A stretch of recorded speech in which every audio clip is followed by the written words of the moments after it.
Coming up, the Brooklyn Nets on the road and massively shorthanded do what we all expected. Beat the Warriors in comeback fashion after being down 18. We dive in on what continues to be an improbable season for Brooklyn, all coming up next.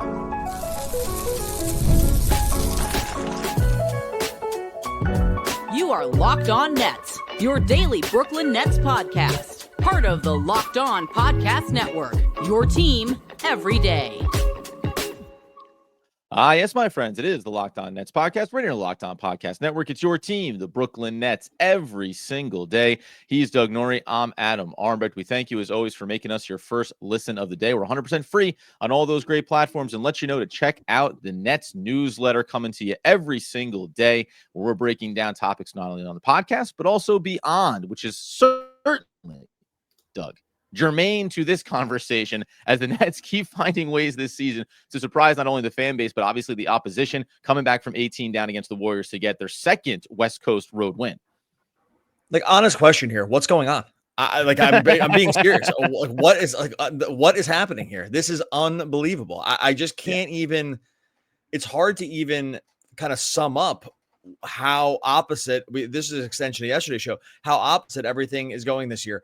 To go into Golden State on a back-to-back, shorthanded, like nobody's there, no Simmons, no Claxton, no Clowney, right? Cam Johnson gets hurt in the first quarter. Or, no Dorian Finney-Smith. No DFS. None of these guys are even there. They're on the back-to-back. They're 12.5-point favorite underdogs, and they're down 18 in the third quarter in one of the hardest places there is to play in Golden State, because the fans get all the way dialed up, which they were at times last night. I mean, the Golden State had some real runs where the fans were like, this is over. Again, you're down 18 in Golden State. I mean, what are the real money odds on something like that at that point? They're plus 2,000 or something like that. Like, I don't, we could be millionaires. It's just, it's so insane. And then they don't even close with Cam Thomas. And so it's like, they're closing with just bench guys and guys who are like kind of like almost out of the league. And now they're 8-10. I just don't get it. I really don't get it. It defies explanation. And I can see why. We'll talk about the game here. I can see why there's a group of Nets fans that are like, it's almost like you don't even know how to react. You really just don't even know how to absorb it, because you're like, well, I'm kind of happy they're winning. And there's like one time in the last 20 years, like where you're thinking to yourself, maybe losses wouldn't be that bad. We got a generational draft coming up here. The team is devoid of talent, and they're 8-10. It's like, it really defies explanation. This is wild. It's completely wild what's happening here. 8th seed in the Eastern Conference. I think only 2.5 games out of the 4 seed right now as it stands when you look at them. And it is nuts too, because you mentioned there, like, if you, everything being included inside of this, let alone what we thought coming into the season and expectations, 128-120, by the way, is the final score. So just in case you're wondering, the Nets were down 18 in this game, 86-68. And then won the game going away by 8 points at the end of this one. But if I told you that we had, you had a player in Cam Johnson who's been phenomenal this year, by the way, that's his own story, how good he's been. But he's only going to play 14 minutes, and you're only going to have 5 points from him. If I just told you 14 minutes from Cam Johnson, 23 minutes from Cam Thomas, tell me how you think the game turned out, except for the fact that the guy that didn't play on Sunday, who's also been phenomenal for the Nets, and Dennis Schroeder, says, okay, fine, hold my beer. I'll come in, I'll play 31 minutes. I'll go 10 of 18. I'll go 4 of 8 from deep. I'll go 7 of 7 from the line, and I'll give a 31-point performance down the stretch. It's just, it really is, without even getting into the game, as you said, it's absolutely insane that it's not, I'm going to keep it simple, coaching. And it's not just how good Jordi Fernandez appears to be as a head coach. It's also the contrast of how bad every other coach has been in Brooklyn over the last 4 years. Because there wasn't, I mean, even at the peak of the Brooklyn Nets powers with Kevin Durant and Kyrie Irving and James Harden, it was never about, oh my God, this team as a whole is so insane and so good and so unstoppable. It was always, they are so phenomenal. They are so good. They are so unstoppable. This is team effort. You were talking about players across this Brooklyn Nets roster in a game last night, as you mentioned. Most of them are bench players at best. Some of them are journeymen around the league. Shake Milton is playing. Trendon Watford is hitting clutch threes late in this game. It's nuts. And as you and I have said time and again, I understand how big this season is. We understand all the implications. And I could not help but sit back and go, this is awesome. This is amazing. This is exactly why you turn on and like watch an NBA game or watch sports, watch an underdog team where you're sitting there down 18 and you go, all right, maybe it's time we pack it in. Let's all go to bed. No, hold on. Maybe they'll just storm back on the road and give you what I think was it's an awesome game, an awesome comeback, and also an awesome story, for so many of the players on this roster, specifically when it comes to this game. Yeah, so I joked a couple weeks ago that the Nets fired Atkinson 2 years too early and hired Jordy 2 years too late, which was to span the 4 years we got of Jacques Vaughn and Steve Nash that just maybe couldn't have been worse. Couldn't have been worse. I'm not really sure. And it stands in such stark contrast to what you see now, right? Which is this team punching so far above their weight that it really, again, has us kind of flummoxed around what's even happening. Again, the Warriors are 12-5. The Nets closed. The Nets closing lineup for this game was Trendon Watford, basically just given away by Portland. Didn't want him anymore. Keon Johnson, total journeyman. Dennis Schroeder, okay, good veteran. We'll take him. Zaire Williams was just a cash dump because Memphis just didn't even want him on the salary. Didn't even want him on the books anymore. It took and threw in a second round pick with him just to get him off the books. And then Jalen Wilson, basically one of the last picks in the draft. Second round pick, at the end of a draft. So this is who they closed with in a hostile Golden State environment against a team who's been really, really good this season. And to have it just be hey, it kind of doesn't matter who plays. It kind of doesn't matter who's out there. They absolutely give it their all every single time. I mean, they shot the lights out of the building last night, which really, really helped, right? 44% from three. But overall, it just speaks to this idea that the Nets are just it's somehow they internalized, all the players and the coach internalized the narrative around how this team's going to be bad, 18.5 wins this year. We're going to go for Cooper Flag. That's the future. Everyone here is just a placeholder. It's everyone, except for maybe Jordy, everyone internalized that and then turned it around and then spit it back out to be the opposite, almost as a rallying cry. Yeah. Because you can't, as an organization, go out there and lose. And by the way, even if you were trying to lose on purpose, this is the lineup you would throw out. If you were trying to lose on purpose, this is the let's lose lineup. That was that closing lineup is the tanking lineup. That is what you would say. We'll throw this out at the end of the year because we've seen other teams do this in the past. This is the lineup we'll throw out there. You guys go out there, try your best. No way you're going to win. Try your best. And, and play really hard. And we'll have an excuse that hey, everyone's trying hard, but talent wise, there's literally no chance you can do it. And then they come back from 18 and beat Golden State. It just doesn't even leave it to the Nets to not even be able to tank right. It's so insane. It's so insane. They can't even do this part of it right. And on the 1 year they should be doing it. I like that they're winning, but it's just such a funny narrative. Oh, of course. It's the exact script that you couldn't sit down and write. Or, as you say, if you jotted down the notes on how the season's going to go, you'd be laughed out of the podcasting industry, out of the media room. Imagine being us coming into the season and saying, you know what I think? I think this is the kind of team that no matter who you start, whether it's Keon Johnson, whether it's Jalen Wilson getting big 41 minutes in a game, whether or not you lose 3 starters coming into a game against the Golden State Warriors and Steph Curry, where they shoot 41% from beyond the arc, where they take 10 more shots in this game and knock down 48% from the field. No, you're going to win those kind of games. You're going to come back from 18 down in those kind of games. So coming up here in a second, obviously continue the conversation, not only about this game and some key stats here, but then also in true Nets fashion, some other little tidbits. The walking wounded will have Cam Johnson added to it. This is the exact way that the injury had to happen to fully encapsulate the concerns you have when he's having such a good start to his year. We'll get into that here in just one moment. All right, first tell you about our friends over at Built Rewards. PSA for anyone who rents. If you haven't heard of Built, you're about to thank me. Earning points on rent is now a reality when you pay your rent through Built. You don't even have to check with your landlord to start earning points. You can use toward flights, hotel stays, fitness classes, even your next rent payment. Let's break it down for you. There's no cost to join Built. And as a member, you'll earn valuable points on rent and your everyday spending. Built points can be transferred to your favorite hotels and airlines, even the ones you haven't heard of. There's over 500 airlines and 700,000 hotels and properties around the world. You can redeem your Built points. Rewards points can also be redeemed toward future rent payments and unique experiences that only Built members can access. So if you're earning points, if you're not earning points on rent, my question is, why not start earning points on rent?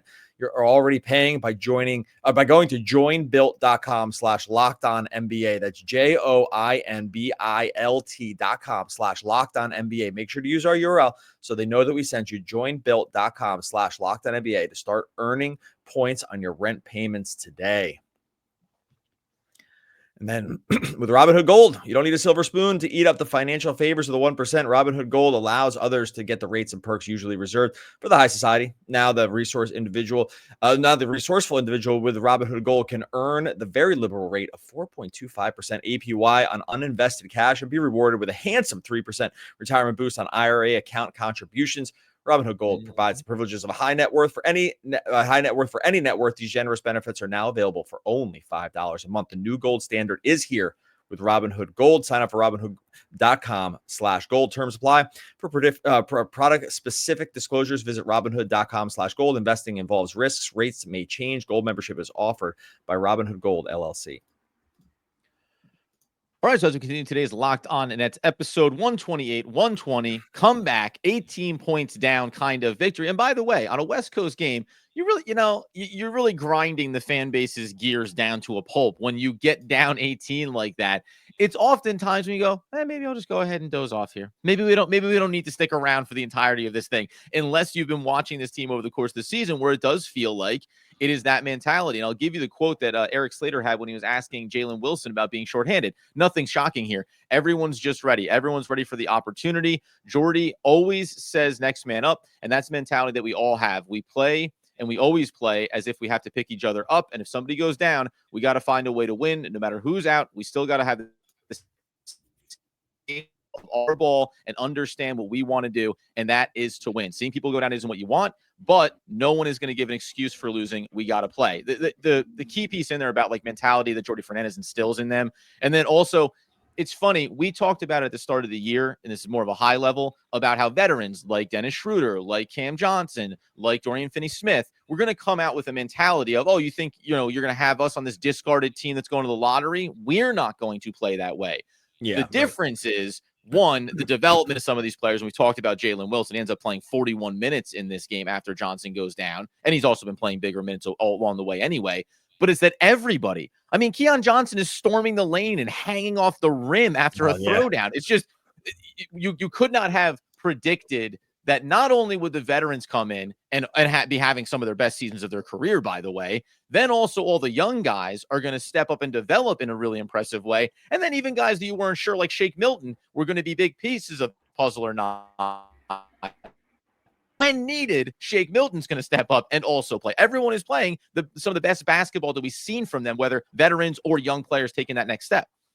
Yeah, and the next man up thing, really resonates, of course, right? Because that's just the way it's been. And by the way, we're going crazy around a team that's 8-10. There's still 2 games under 500, but again, as we've always said, that the expectations, they're all just about halfway to their implied win total on the season, and they're 18 games into the season. Like, they're on a pace to basically double what the odds makers said would be like a reasonable line on their overall wins.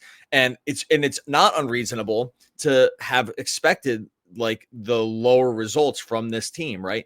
I don't think anyone would have seen, the Keon Johnson monster dunk in the lane where it looks like he's going to fling himself into the stands with so much momentum, right? These guys just coming in and bombing threes, right? These guys just playing really hard, running an offensive system that is work. And actually, I will say too, one, we're going to go back to coaching a lot always. One reason these guys are able to shine here is because the system they're running is a floor raiser for kind of everybody in the lineup, as long as you can shoot a little bit, right? Like the way they're running, how much spread action they run, how many DHOs they run, how they're running through screens, slipping screens, popping out, being able to get past their guy in the lane and then like either kick out to a shooter. It's been instilled in them very quickly, which is next pass, right? Like get a pass around the perimeter and then you make the next one.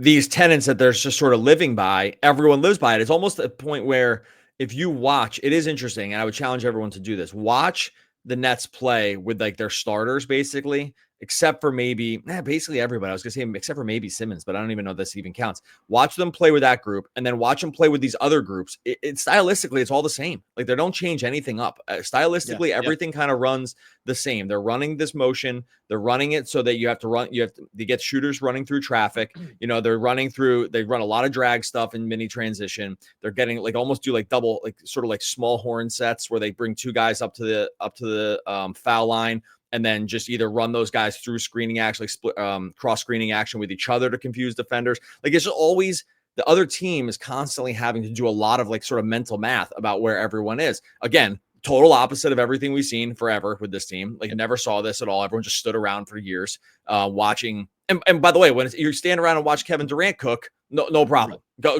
all for it. When you stand around and watch Kyrie Irving cook, no problem. When you have James Harden running sort of unstoppable pick and roll, no problem. Then you get what they had last year, which was not those guys, and it just looked like everyone, like I said yesterday, everyone running around in quicksand.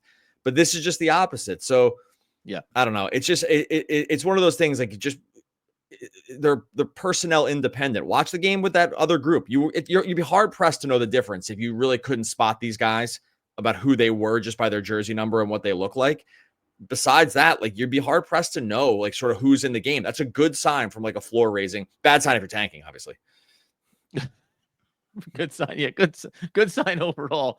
Bad sign when it comes to having had an original agenda coming into the year of wanting to be bad and get towards the bottom. Incidentally, though, too, one other just footnote from this game before we talk about Cam Johnson and was also, I think, encapsulates that concern when you're going through a season like this potentially is the way that the Brooklyn Nets, not only they go toe-to-toe. So I think we come to play the Warriors just from a mentality standpoint. You got to fire a lot of threes. They take 45, 44 for the Warriors. So you need to shoot on volume. But they also got to the line 30 times in this game, the Nets. Jalen Wilson got there 5 times, 6 for Zaire Williams. Dennis Schroeder, who we've seen him do this consistently throughout the course of this season, dial it up sometimes when needed, 7-7. By the way, in just 23 minutes for Cam Thomas, he got to the line 8 times and knocked down every one of those shots as well. So there was big contributions, even from players that didn't make it all the way through this game. Cameron Johnson only played 14 minutes, but he knocked down 2 out of 3 and also a triple from beyond the arc. So when you look through, I think it's also an interesting thing when you say something to watch for is how is Jordi Fernandez's system going to evolve a little bit over the course of the season? Because ball movement and player movement and a lack of stagnation is fantastic,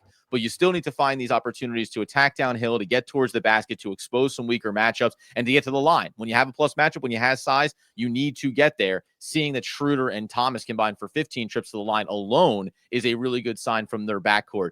Anything else from this game specifically before we get into what, to me, was the quintessential way that Cam Johnson had to tweak his ankle in order to exemplify the concerns? No, I just think that overall, I would still tell everyone, from this game on, is that the season is still long, right? There can be lots that happen. It feels so weird. It feels almost dirty to even talk like this, to be oh, we don't worry, guys, we can still lose games. I don't really it's not a fun way to operate. Again, I want to have Cooper Flagg on this team. Ace Bailey would sure be nice to put some of the, especially watching these guys in college, which we already knew, but now you already see it. It would sure be nice to add these guys. Again, most of these dudes for the Nets guys aren't going to be on the team next year, just because of just how it's going to work out with contracts and first round draft picks and stuff. So it's a very weird holding pattern they're in.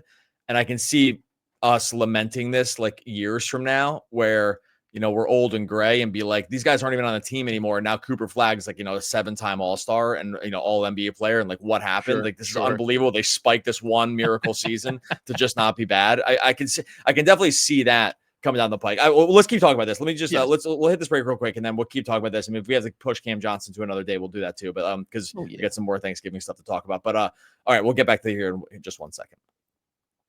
Firstly, about our friends over at Skims. Look, when it comes to underwear, you're going for comfort, you're going for fit. Sometimes you get to be trial and error, which is totally brutal. There's a lot of guesswork involved. Maybe if you're like me, you just could use an update, right? You just want to get in there and just get something new. You don't want to be going since college with the same underwear, which I know some guys out there definitely rock that way. It's why you got to start getting in the game with Skims.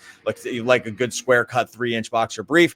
You don't like it when it's riding up at all. Maybe you're active, you're coaching, you're exercising, just playing with the kids out there in the yard. You want to just make sure that you're comfortable, and you want to make sure that boxer brief is giving all the movement and that you need throughout the day. and those long trips, like I said, or just even just the walk to the store. All other 3-inch boxer briefs have been officially put on notice. Look, you want to shop Skims men's at skims.com/LockedOnNBA. Let them know we sent you. After you place your order, select podcast in the survey and select our show in the drop-down menu that follows. And if you're looking for the perfect gifts for the whole family, Skims just launched their biggest holiday shop ever. Also available at skims.com/LockedOnNBA. That's skims.com/LockedOnNBA. All right, so as we tie a bow on the Brooklyn Nets, getting the road win 128-120 over the Golden State Warriors, now being 2-0 on this little West Coast trip. And by the way, I said this over on social, I'm going to say it again here. I don't even know. Maybe you can confirm in the background. Did you see if Kevin Durant and Bradley Beal returned for the Phoenix Suns on Monday night, Doug? Because if they did, as they were supposed to, what a terrible choice. They're going to come into a back-to-back against these Brooklyn Nets. Honestly, I would keep all of the starters on the bench for the Nets and just let the crew off the pine here come in and absolutely demolish an all-star perennial Hall of Famer in Kevin Durant. So mistakes are being made around this league right now when you come about testing these guys. Rather than get into the Cam Johnson of it all, because it's funny how there ends up being a laundry list of bodies that aren't really available here for it. There's one thing, and I hate to do this because you said it, but just if you are one of the fans that we keep saying, like, hey, just enjoy these games, enjoy these wins. If you go back and you look over the Nets season schedule to this point, these 2 back-to-back wins, which get them to 8-10, still sitting there, further down the pecking order, obviously.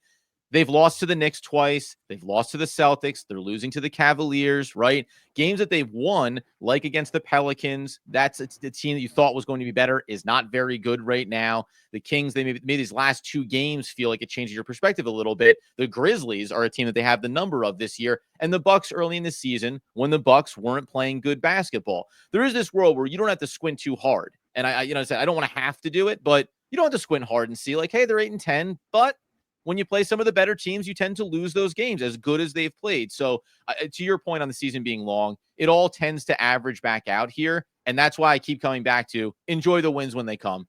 Yeah. Because I don't think we're going to be sitting here another 30 games from now saying, I can't believe that they're only 3 games under 500 at this point. And there's a lot of things that play into that, including trades and otherwise.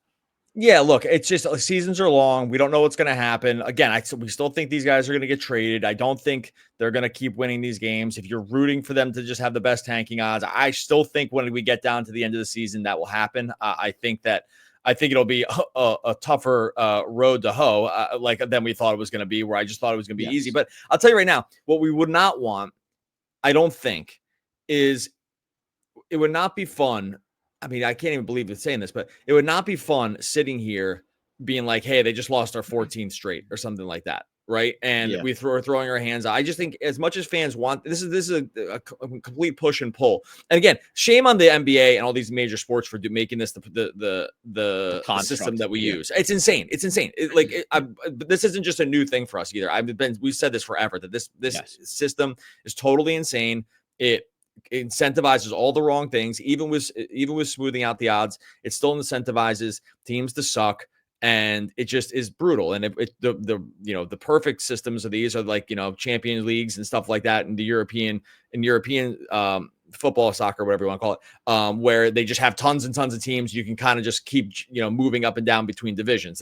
We'll never get there with the US, so I'm not saying that's a possibility. But by the way, not to sidetrack it here, or you could just have it be that the first team that doesn't make the playoffs is the team that gets the better odds going into the lottery for the NBA, not the other way around. I get that part too, but you would have the same you'd have the same problems because people would just do the math problem around that. Like they would just be like, "Hey, we're the 8th seed, and now we just want to get to the 9th seed, and we're not want to competing for the play-in versus let's go 11th and let's not go 10th." Yeah, now maybe that's better to just like tank one game at the end of the season than tank the whole season. So maybe that's still probably better. You're right, that would be better. But anyway, point being, shame on everyone for having to root for this system. I do think that on a night-to-night basis, everyone would take these wins. It's more fun to watch when these guys are winning. You want to root for your team to win. That's what we're trained to be able to do as fans, and that's what makes sports a lot of fun. At the same time, I do think 18 games into the season, we're just not going to have as many of these. Again, been wrong about everything up until this point. So happy to continue being wrong here. Here for the podcast. I mean, haven't gotten a single thing right in terms of predictions, prognostication, looking ahead, thinking about what's going to happen. Haven't got a single thing right yet. So I'm hesitant to make any stern proclamations about anything going forward, but I still believe that with this talent level, it's just hard. Like the NBA game is a math problem at some point, and the math just has to probably stop working during some of this stretch, you would think. But I don't know. It's just I'm kind of rambling here, but I think overall, we're just in this kind of weird, very weird spot. You can see it kind of playing out too. If you talk to Nets fans, you can see it's very confusing. Like no one really knows sort of what to think. Now there's almost some internal arguments around, being mad about the wins, which is wrong. Right. But also being happy about the wins kind of also feels wrong. And so it's just nothing feels right. Nothing feels right. Nothing has been right since. It just feels dirty. Nothing's been right with this since we started doing this podcast, 37 years ago. It's been like, it's just wash, rinse, repeat on us just getting on here and throwing up our hands about something with this team. And it just, how could it go any other way? The faces have changed, but the story is the same.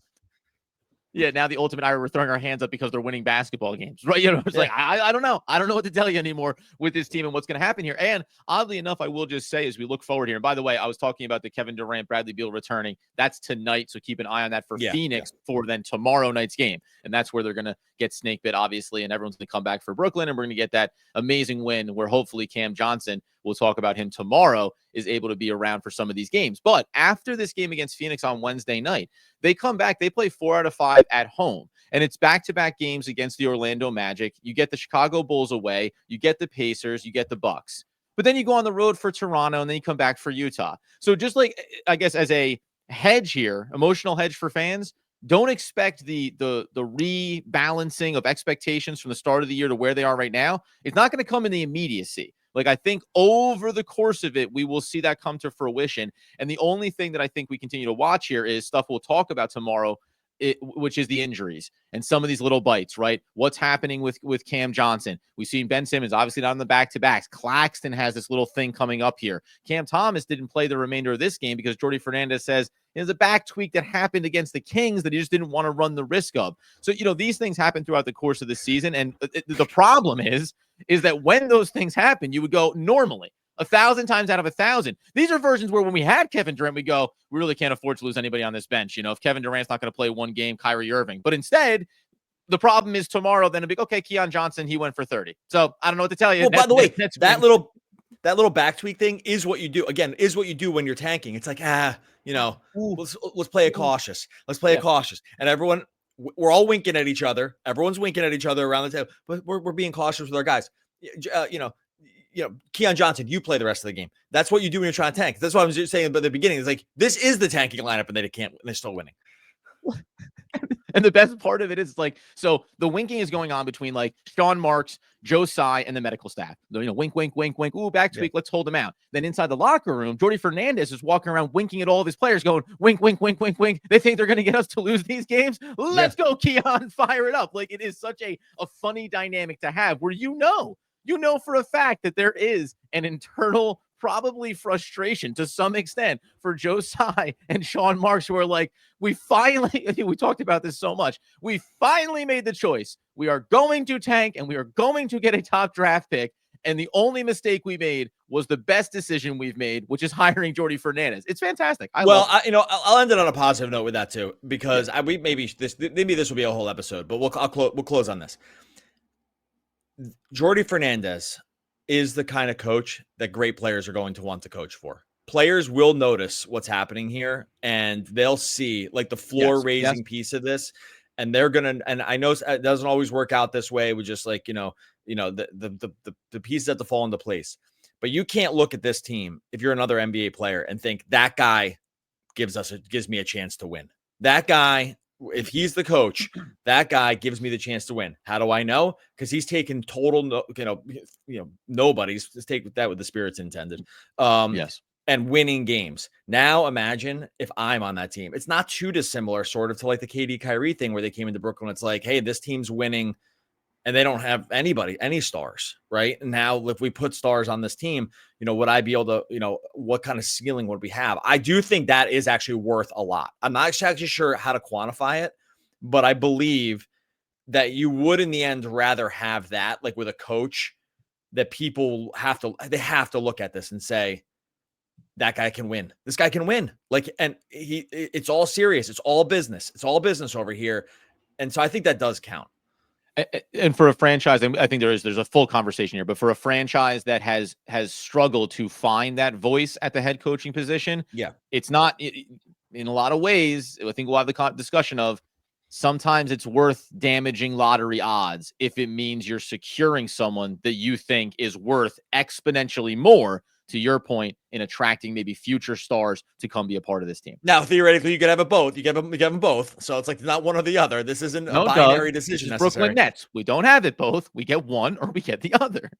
All right, we're gonna get. Should have kept Jacque Vaughn for one more season. Talk about a tank. Like that. Like one more season. Kevin Ollie deserved the chance. I think Kevin Ollie really deserved one season just to keep bring it all these guys together. back. We need one more season to lose and then hire Jordan Fernandez. Okay, we're gonna get out of here. Much appreciated everyone that's coming with us. A little bit of a different no episode. I don't think this Thursday for Thanksgiving, but we will be back. We'll be back tomorrow to get a preview. We'll talk about. Sorry, okay, I'm stumbling here a little bit, but I'm gonna pull it back together. We're not. By the way, hold on. We're not doing a second. We're not doing a second. We're not doing a second take. I'm gonna do it right here. There's no way I'm editing a second take into this. And tomorrow we're gonna talk about Cam Johnson and why they need to proceed with caution with situations like this. We'll also preview that Suns game that's coming up. Make sure you subscribe to Locked On Nets wherever you listen. Subscribe to Locked On Nets over on YouTube. Nailed it. May the forces of evil become confused on the ways of your house. And that, oddly enough, is George Carlin. Oh, God, R.I.P. One of the all-time great poets. We're back again tomorrow talking more Brooklyn Nets basketball. Basketball, basketball, basketball, basketball, basketball, basketball, basketball.